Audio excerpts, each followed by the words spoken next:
Stop waiting for opportunity and become it. There comes a moment in every life when the excuses grow silent, when the noise of the world fades just enough for a man to hear the one voice he has been trying to outrun his entire life. It is not the voice of society. It is not the voice of fear.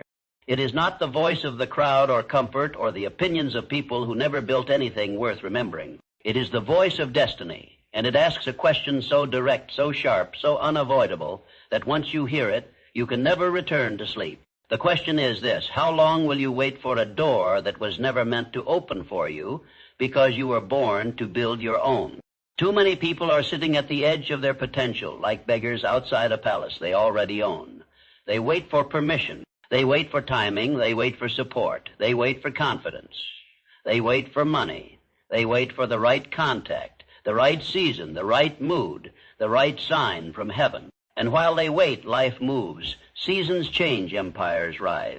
Names are written into history by those who did not stand at the gate asking whether they were worthy to enter, but by those who walked forward with the fire of belief and made the world rearrange itself around their decision. You were not brought into this world merely to react to life. You were not created to spend your days hoping that one day someone will notice you, choose you, save you, or hand you a chance you could have created yourself. There is something almost tragic about a powerful mind that has accepted a weak identity.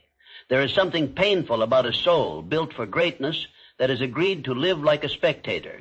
And the longer a person lives beneath what they were designed to become, the heavier that invisible pain becomes. It sits in the chest. It follows them into quiet rooms. It stares back from the mirror. It whispers at night when the distractions die and the truth begins to breathe. You know that feeling.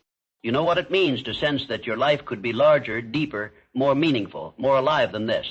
You know what it means to feel called by something higher and still hesitate at the border of your own becoming. But understand this now, with every ounce of seriousness your future deserves, opportunity is not always found. Sometimes it is formed. Sometimes it is forced into existence by the collision of vision, courage, discipline, and refusal. Sometimes the greatest chance of your life does not arrive wearing the clothes of convenience. Sometimes it comes disguised as uncertainty, rejection, isolation, labor, and long seasons of invisible progress. Sometimes opportunity is not the thing you discover, it is the thing you become. Look at the great builders of history. Thomas Edison did not wait for the world to become ready for light. He worked through failure after failure until darkness itself had to retreat before his persistence. Henry Ford did not ask the age of horse and carriage for permission to imagine movement differently. He saw what did not yet exist, and by the force of repeated action turned vision into industry. Walt Disney was told his ideas lacked imagination, and yet he carried worlds inside his mind so vividly that rejection could not bury them. Abraham Lincoln endured defeats that would have convinced a weaker spirit to disappear into bitterness, but his identity was not built on temporary outcomes. It was built on something deeper than applause. Andrew Carnegie rose from poverty, not because he found a comfortable path, but because he developed a mind that understood a principle few ever truly learn. The world eventually gives room to the person who has first made room within himself. This is the secret beneath achievement that most people never touch. It is not only talent. It is not only intelligence. It is not only education, luck, timing, or resources. It is identity. A man rises when his inner image becomes too powerful to remain trapped in his current condition. A woman transforms when her vision of who she must become grows louder than the fear of leaving behind who she has been. Everything changes the moment you stop asking life for scraps and begin preparing yourself to carry substance. Because the truth is, most people do not miss opportunity because it never came. They miss it because when it arrived, it found them unprepared, uncertain, distracted, undisciplined, and still negotiating with their own doubt. That is why the first battlefield is never outside of you. It is within. Before wealth can gather in your hands, it must gather in your mind. Before purpose can direct your steps, it must take root in your imagination. Before the world responds to your presence, your spirit must decide that it will no longer live divided against itself. The greatest tragedies in life are not always visible failures. Sometimes the greatest tragedy is hesitation. Sometimes it is a dream starved by delay. Sometimes it is a calling buried under the polite language of practicality. Sometimes it is a powerful life reduced to routine because the owner of that life never made a decision with enough force to disturb the old reality. Decision is where destiny begins. Not interest, not preference, not vague desire. Decision. The kind of decision that burns the bridge behind you. The kind of decision that removes retreat as an option. The kind of decision that says, I will not spend the rest of my life watching other people embody the courage I was born to practice. There is something sacred about a decided mind. It becomes magnetic. It becomes creative. It becomes dangerous to mediocrity. When a person truly decides, excuses begin to lose their authority.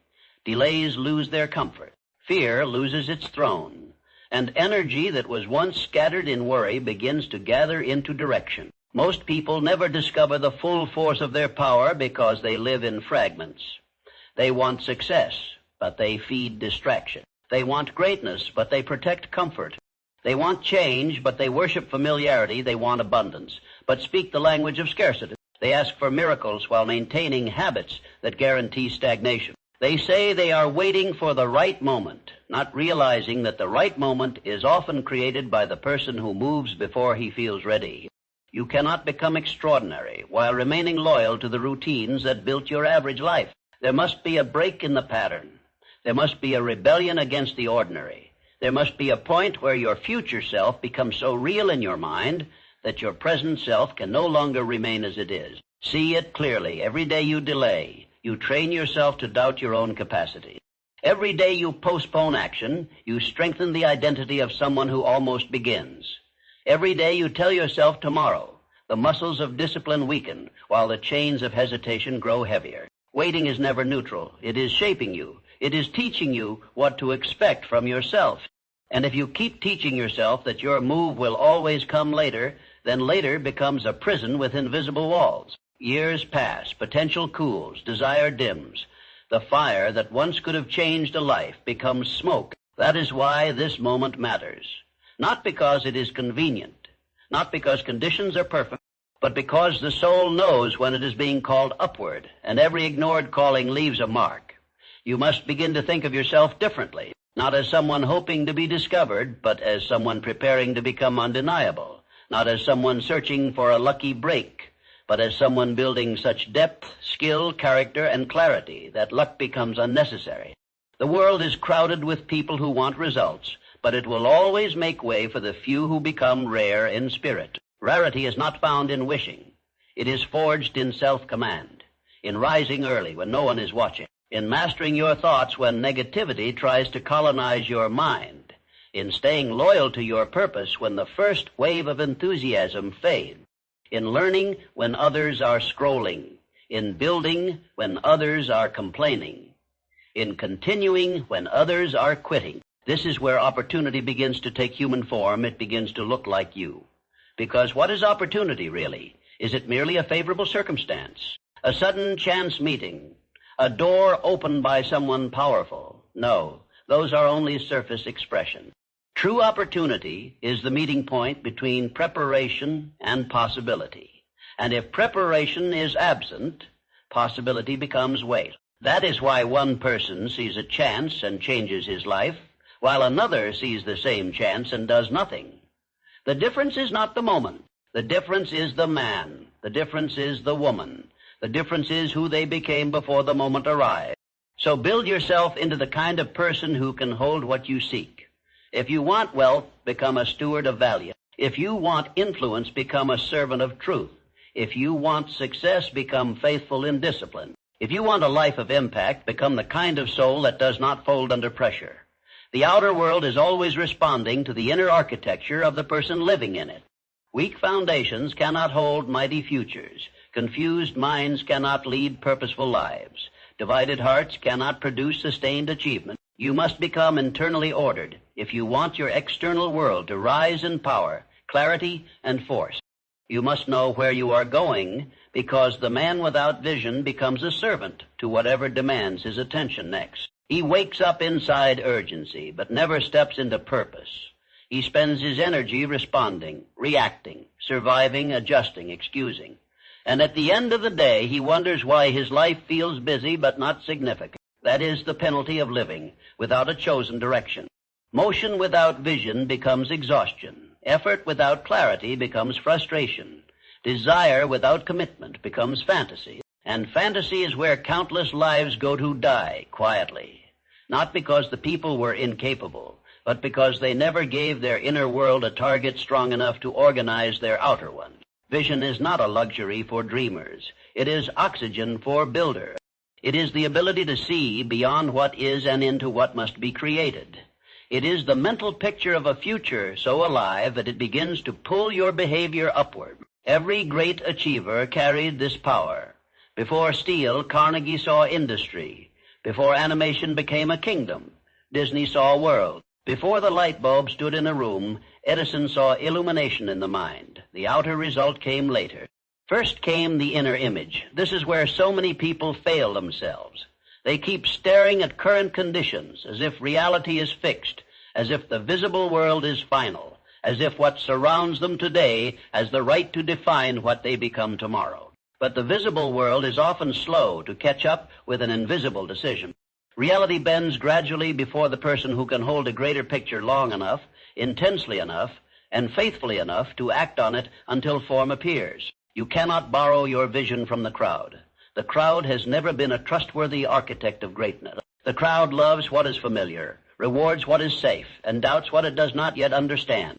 If you build your life around external approval, then every opinion becomes a chain. Every criticism becomes a storm. Every rejection becomes a verdict. But when vision is born from conviction, it acquires a strange endurance. It survives misunderstanding. It survives mockery. It survives delay. It survives nights when evidence is absent and mornings when progress feels microscopic. Why? Because true vision is not fed by applause.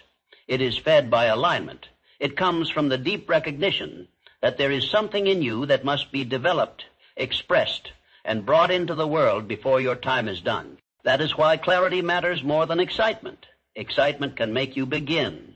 Clarity makes you continue. Excitement shouts for a moment. Clarity speaks through seasons. Excitement often disappears when difficulty arrives. But clarity knows why the difficulty must be carried. A person with clarity does not need daily emotional permission to work. He understands the assignment. He knows what he is building. He knows what must be sacrificed. He knows that comfort is often the enemy dressed as a friend. He knows that every meaningful future demands a price in the present. And because he knows, he can move with steadiness. Even when emotion changes, ask yourself what you are truly committed to, not what sounds impressive, not what makes you look ambitious in conversation, not what earns admiration from people who do not have to live your life. What are you truly committed to when no one is watching, when the room is silent, when there is no camera, no praise, no urgency from outside? Commitment reveals itself in routine. It is easy to declare hunger. It is harder to prove it to the morning. It is easy to speak about purpose. It is harder to shape your schedule around it. It is easy to say you want transformation. It is harder to become the kind of person who deserves it. The truth is, your day is always confessing your future. The way you think, the way you spend, the way you speak, the way you prepare, the way you recover from setbacks, the way you handle boredom, the way you treat time. These things are not small. They are not random. They are votes. They are evidence. They are the quiet architecture of destiny. A powerful life is not built in public moments alone. It is built in private repetitions. History celebrates the visible victory. But victory is usually born in obscurity, in decisions that appear unimpressive to the outside eye. One more page studied, one more hour practiced, one more temptation resisted, one more morning claim, one more excuse buried, one more promise kept to yourself. This is how a human being becomes formidable. Never underestimate the force of self-trust. When you repeatedly do what you said you would do, something begins to rise inside you that no compliment can replace. You stop needing as much validation because your confidence is no longer a performance. It is evidence-based. It is built from memory. You remember that you stayed when quitting was available. You remember that you worked when laziness invited you. You remember that you kept moving when results were delayed. That memory becomes internal authority. And internal authority is one of the most valuable forms of power a person can possess. Without it, you constantly second-guess yourself. With it, you can walk through uncertainty without collapsing. This is why discipline is not punishment. It is liberation. It frees you from the tyranny of moods, the weakness of impulses, and the chaos of inconsistency. The undisciplined life may feel easier in the moment, but it becomes heavier with time. Unmade decisions pile up. Unfinished goals accumulate. Regret becomes weight. But discipline, though costly at first, creates lightness later. It organizes the mind. It strengthens identity. It creates momentum. It turns scattered energy into directed force. And once directed force is sustained long enough, ordinary effort begins producing uncommon results. Do not wait to feel powerful before you move. Movement is often what creates the feeling. Action clarifies. Action teaches. Action exposes weakness, so weakness can be corrected. Action interrupts fear's habit of exaggeration. The longer you remain still, the larger uncertainty appears. The moment you begin, reality becomes more honest. Some things will be difficult, yes. Some parts will not go as planned. Some people will misunderstand you.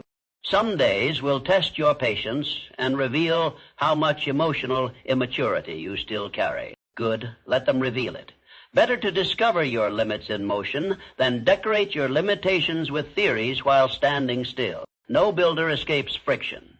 Resistance is not proof that you are off course. Often it is proof that you have entered a territory where lesser versions of you cannot survive. Resistance introduces you to yourself. It shows you where your faith is shallow, where your habits are weak, where your motives are mixed, where your endurance still needs to mature. Many people interpret resistance as rejection, when in truth it is refinement. Iron becomes useful through fire. Character becomes trustworthy through pressure. Vision becomes anchored through testing. You do not grow powerful by avoiding difficulty. You grow powerful by meeting it with a higher order of thought. And that higher order begins with belief, not empty positivity, not denial of reality, not pretending obstacles do not exist. Real belief is deeper than that. It is the decision to hold a truth stronger than the present appearance. It is the refusal to let temporary conditions define permanent identity. It is the inner posture that says, I may not have fully arrived, but I know who I am becoming. And I will not speak against my own future just because the evidence is incomplete today. This kind of belief changes language. It changes posture. It changes what you tolerate. It changes what you pursue. It changes how long you can endure invisibility without abandoning the mission. Napoleon Hill understood that whatever the mind can conceive and believe, it can achieve. But that principle has been repeated so often that many have made it soft. In truth, it is a demanding law. Conceive means you must dare to imagine beyond your current level. Believe means you must emotionally and mentally inhabit that possibility with enough conviction to act in accordance with it. Achieve means you must pay the full price in persistence, adaptation, labor, and time. There is nothing lazy about this philosophy. It is not wishful thinking. It is disciplined inner alignment expressed through relentless outer effort. Most people never fail because they aim too high. They fail because they never fully permitted themselves to aim with force. They keep one foot in desire and one foot in retreat. They speak of abundance while rehearsing lack. They ask for expansion while clinging to the safety of smallness. But your future cannot be built by divided energy. Power requires integration. Thought, emotion, action, and habit must begin moving in the same direction. When they do, the soul gathers, the mind sharpens. The body obeys. The life begins to move with unusual coherence.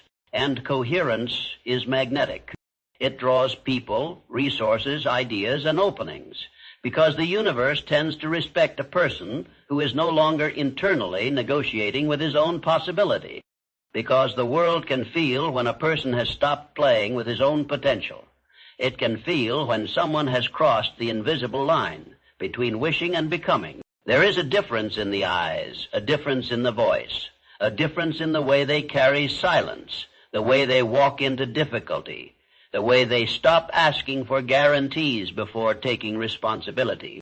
And that difference is not cosmetic. It is the evidence of an inner decision that has begun to reorganize everything. Responsibility is one of the most misunderstood powers on earth. Many see it as burden, but the strong discover it as authority. The moment you accept full responsibility for your life, your mind changes posture.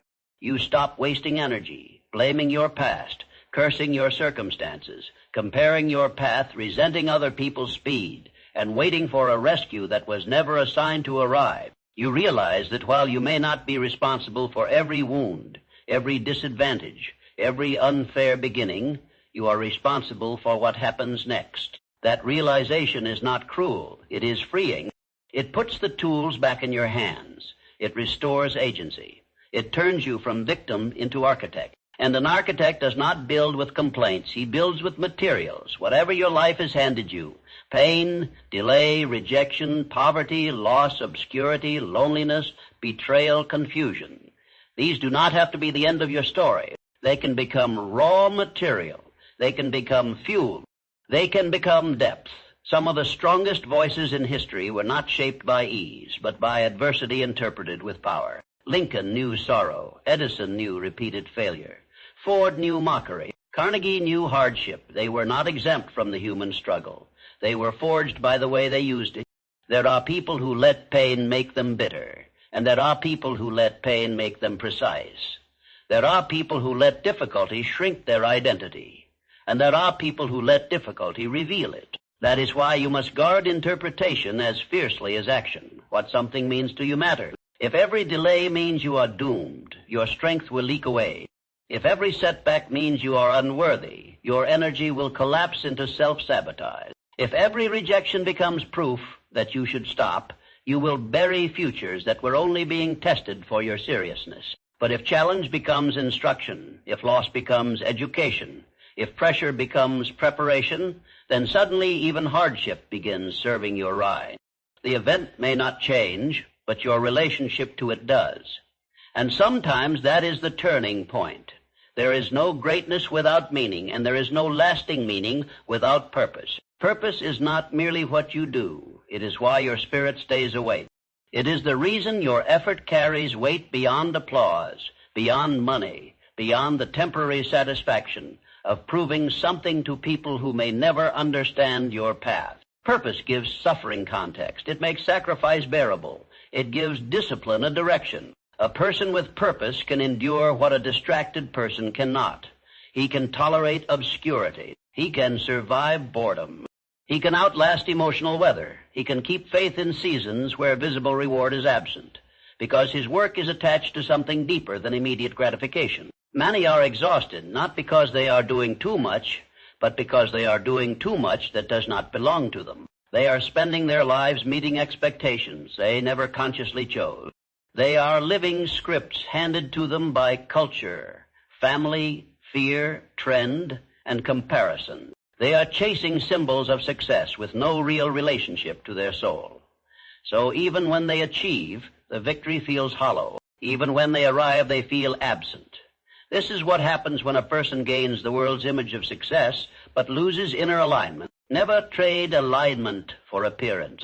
Never build a life that looks powerful from the outside and feels dead from within. To know your purpose, you must listen beneath noise. The world is loud with distraction. It has endless methods of keeping a person entertained enough to remain unchanged. Endless screens, endless opinions, endless shallow urgencies. Endless invitations to scatter attention until the mind becomes too foggy to hear what matters. But purpose is rarely found in frenzy. It is found in honesty, in stillness, in the courage to ask, what am I truly here to develop, to embody, to contribute, to build, to become? What gift keeps returning to my awareness? What burden in the world pierces me deeply enough that I cannot remain indifferent? What form of service makes me feel most alive, most true, most useful? These questions are not sentimental.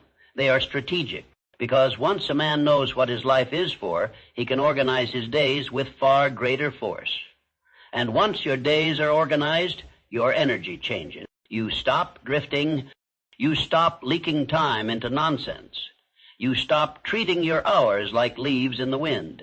You begin to understand that time is not simply passing. It is converting into identity. Every hour is turning into someone. Every repeated act is carving character. Every tolerated distraction is stealing from a future self who cannot come into full power without your present loyalty. This is why guarding your attention is a moral act. Attention is life. Where your attention goes, your spirit follows. Where your spirit goes repeatedly, your future forms. The weak mind is always available to interruption. It is easily seduced by novelty, quickly discouraged by difficulty, and forever looking outward for the emotional spark it has not learned to generate within. But the disciplined mind becomes selective. It knows that not every invitation deserves entry. Not every voice deserves influence. Not every trend deserves participation. Not every feeling deserves obedience. To become opportunity, you must become harder to distract. There must be a seriousness in you that protects the mission from the trivial. There must be a maturity that understands the cost of fragmented focus.